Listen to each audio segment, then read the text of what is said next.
Hello दोस्तों, मैं रोहित एक बार फिर से स्वागत करता हूं आपके अपने चैनल फ्यूचर कोचिंग सेंटर पे। अगले वाले वीडियो में हमने चर्चा की थी करेक्शन ऑफ सेंटेंस की और उसमें भी हमने चर्चा की थी रूल्स ऑफ नाउन की। मैंने आपसे ये भी कहा था कि हम चर्चा सिर्फ उन्हीं टॉपिक की करेंगे जहां से क्वेश्चन बनने के चांस होते हैं। आज इसमें हम चर्चा करते हैं बहुत ही अच्छा टॉपिक। जो टॉपिक आपका है वो है रूल्स ऑफ आर्टिकल। कौन सा है भाई? Rules of article. मतलब क्या है कि यहाँ से क्वेश्चन बनने के चांस है। यहाँ से क्वेश्चन बनते हैं और लगभग हर वर्ष यहीं से क्वेश्चन बनाए जाते हैं। अब देखो, बात करें आर्टिकल की तो कहीं ना कहीं हमें आर्टिकल पता तो होना चाहिए कि आर्टिकल चीज क्या है, हम पढ़ क्या रहे हैं। जब तक आर्टिकल पता नहीं चलेगा, जब तक बेसिक जानकारी नहीं होगी, तब तक हम रूल पढ़ ही नहीं पाएंगे। तो बेटा अगर हम बात करें कि आर्टिकल की, तो आर्टिकल के जो प्रकार होते हैं वो प्रकार होते हैं दो। आर्टिकल के प्रकार होते हैं दो। एक आपका होता है डेफिनेट आर्टिकल और एक आपका होता है इनडेफिनेट आर्टिकल। तो पहले हम चर्चा कर लें इनडेफिनेट आर्टिकल की। किसकी कर लें भाई? इनडेफिनेट आर्टिकल की। इनडेफिनेट आर्टिकल की बात की जाए तो इसको इनडेफिनेट आर्टिकल का प्रयोग सदैव सिंगुलर नाउन में होता है। इसका प्रयोग सदैव सिंगुलर नाउन में होता है। अब बात करें इनडेफिनेट आर्टिकल में दो आते हैं, एक ए और दूसरा एन।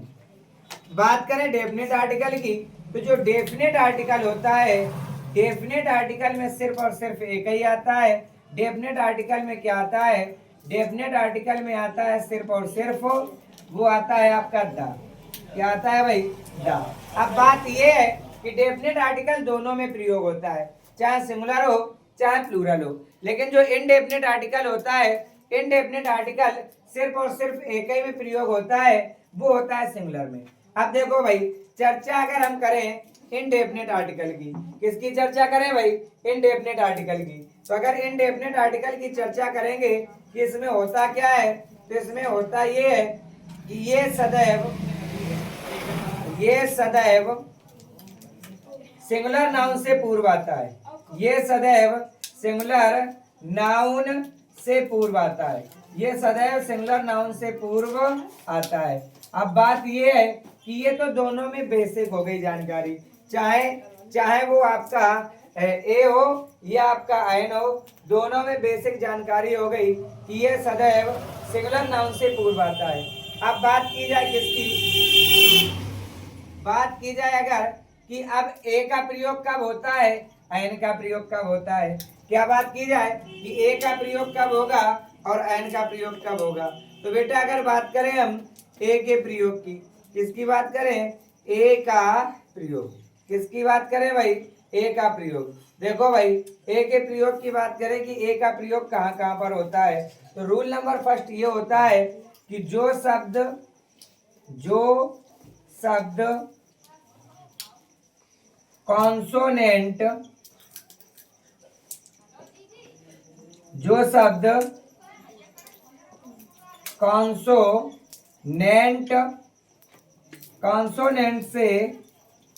कॉन्सोनेंट से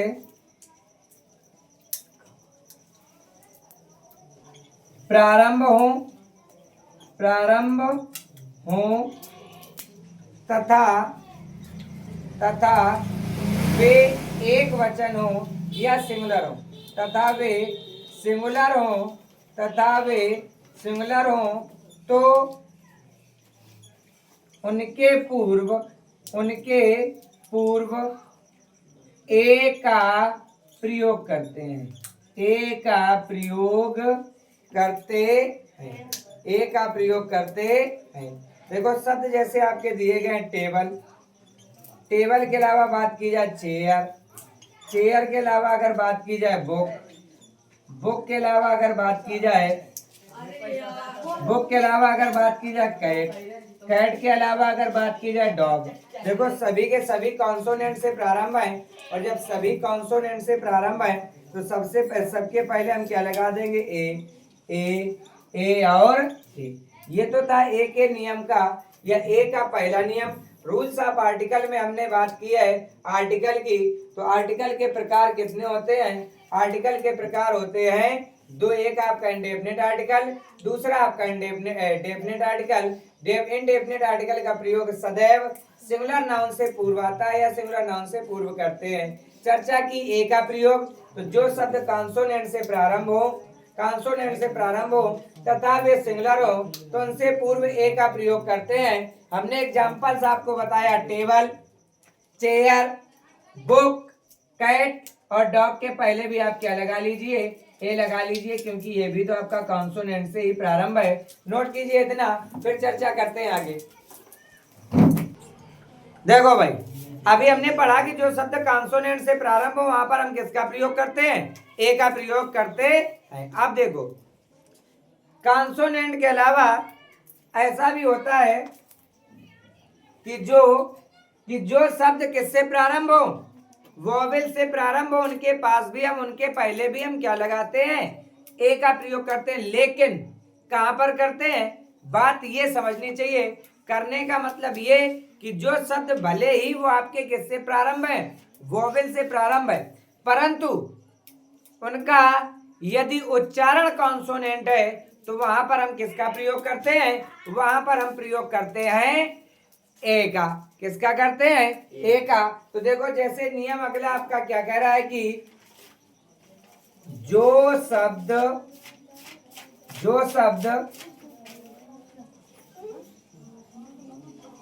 वोवेल से प्रारंभ हो परंतु उच्चारण कॉन्सोनेंट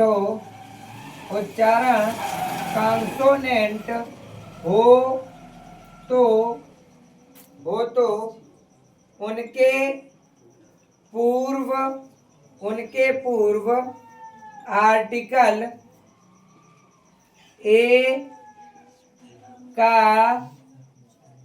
प्रयोग करते हैं, ए का प्रयोग करते हैं। देखो भाई, शब्द की बात करें कि ये शब्द कौन कौन से हैं, तो शब्दों में अगर देखें तो इसमें जैसे आपका दिया गया है यूनिवर्सिटी। क्या दिया गया है,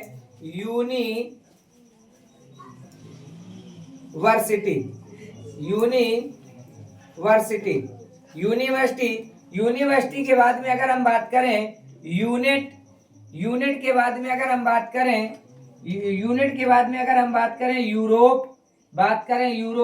यूरोप के बाद में अगर हम बात करें यूनिटी चाहे आप ना लिखो, लिख सकते हो यूनिट। क्या लिख सकते हो, यूनिट, IETC। ये शब्द देखो ऐसे हैं।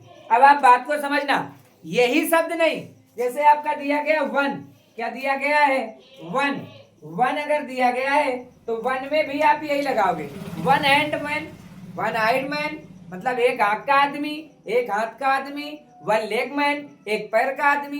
इस तरीके से कुछ भी हो, वन शब्द अगर लिखा है वो भी आपका क्या है, वहां पर भी हम क्या लगाएंगे, आर्टिकल ए का ही प्रयोग करेंगे। देखो यूनिवर्सिटी लिखा, यूनिवर्सिटी यू से प्रारंभ है। अगर देखा जाए तो वोवेल आपको पता है कि वोवेल आपके कितने होते हैं, वोवेल होते हैं 5, ए ई आई ओ यू, ये होते हैं 5। आपको पता है कि वोवेल 5 होते हैं, और 5 वोवेल से अगर प्रारंभ है, ये भी पढ़ा है, तो वहां पर हम क्या लगाते हैं, एन का प्रयोग करते हैं। लेकिन मैंने क्या कहा कि जरूरी नहीं सब जगह एन लगाएंगे।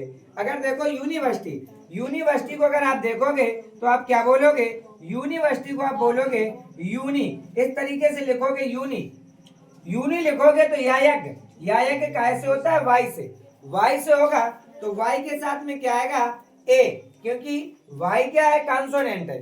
जैसे आपका लिखा है यूनिट भी आप इस तरीके से लिखते हो, यूनिट में भी अगर आपने देखा तो क्या आ रहा है, वाई, यायक काय से, वाई से आया, मतलब कॉन्सोनेंट मतलब ए।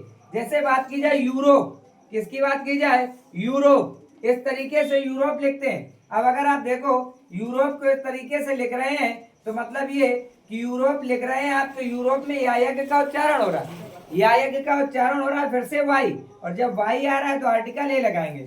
सेम यही कंडीशन यूनिक में, ए लगाएंगे। जैसे आप बात करें वन, तो वन आप इस तरीके से लिखते हो, वाह वकील साथ में नानल, तभी तो वन होता है। वन में वाह वकील, और वाह वकील काहे से होती है? वी से। वी मतलब कॉन्सोनेंट, वी मतलब कॉन्सोनेंट, और जब कॉन्सोनेंट तो इधर पर क्या आएगा? ए आएगा। नियम जो आपका है, आर्टिकल कौन सा है? ए के प्रयोग होने वाले एग्जाम्पल नोट कीजिए, साथ में नियम नोट कीजिए।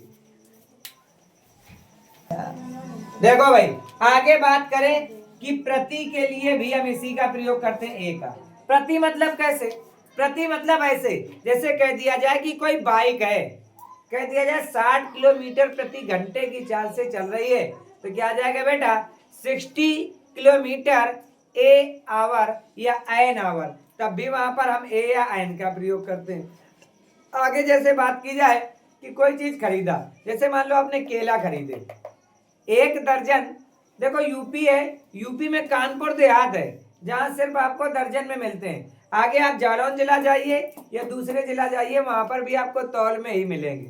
तो जैसे कह दिया जाए केजी की कोई बात है किलोग्राम की, तो किलोग्राम में क्या करते हैं? वहां पर भी हम किसका प्रयोग करते हैं? ए का। किसका प्रयोग करते हैं? ए का। तो देखो इसमें क्या होता है, जब प्रति की बात की जाए, प्रति की बात की जाए तो वहां पर ए का प्रयोग करते हैं, ए का प्रयोग करते हैं। जैसे देखो, जैसे बेटा आपका एग्जाम्पल दिया गया है, फॉर एग्जाम्पल आपके सामने जैसे है, एग्जाम्पल आपका दिया गया क्या? दिया गया क्या? आई मीन्स मैं, अर्न मीन्स कमाता हूं, I earn 30,000 rupees, 30,000 rupees a month. A month मतलब क्या हुआ कि मैं एक महीने में 30,000 कमाता हूं। भैया मेरी सैलरी पर मत जाइए, मेरी इनकम पर मत जाइएगा कि 30,000 हम कमा रहे हैं। ये मैंने आपको एग्जाम्पल बता दिया है, जो आप समझो कि मैं लिख दिया तो मतलब हम ही 30,000 कमा रहे हैं, ऐसा कुछ नहीं है। ये मैंने सिर्फ आपको एग्जाम्पल बताया है। कितना का है बेटा? कि आई अर्न 30,000 ए मंथ, मैं एक महीने में 30,000 कमाता हूं। तो यहाँ पर हमने प्रति के लिए या ऐसे प्रति लगा दो तब भी सही है, ए लिख दो तब भी सही है। बात क्या हुआ कि हम प्रत्येक महीने में कितना कमाते हैं? 30,000 रुपए कमाते हैं। ये था आपका प्रति का, जो आपका ए का टॉपिक था। आर्टिकल ए कहां पर लगता है वो आप पूरी तरीके से यही नियम पर आधारित है, और ए आप पूरी तरीके से सीख गए होंगे, आशा करते हैं। आगे बात करते हैं एन के प्रयोग की, आगे बात करते हैं एन के प्रयोग की। जल्दी से इसको नोट कीजिए, फिर आगे चर्चा करते हैं। देखो भाई, टॉपिक था आपके सामने रूल्स ऑफ आर्टिकल में। हम बेसिक चर्चा पर गए थे। बेसिक चर्चा में आज हमने सिर्फ चर्चा किसकी की बेटा? चर्चा की ए के प्रयोग की। कोशिश करते रहिए, क्योंकि 2026 एग्जाम 18 फरवरी से है। आपको पता है, कहते हैं कि लहरों से डरकर नौका पार नहीं होती, कोशिश करने वालों की कभी हार नहीं होती। एक चींटी दाना लेकर के 100 बार दीवार पर चढ़ती है, 100 बार फिसलती है, आखिरकार उसकी मेहनत व्यर्थ नहीं होती, क्योंकि कोशिश करने वालों की कभी हार नहीं होती। मिलते हैं अगले वीडियो में, तब तक के लिए जय हिंद।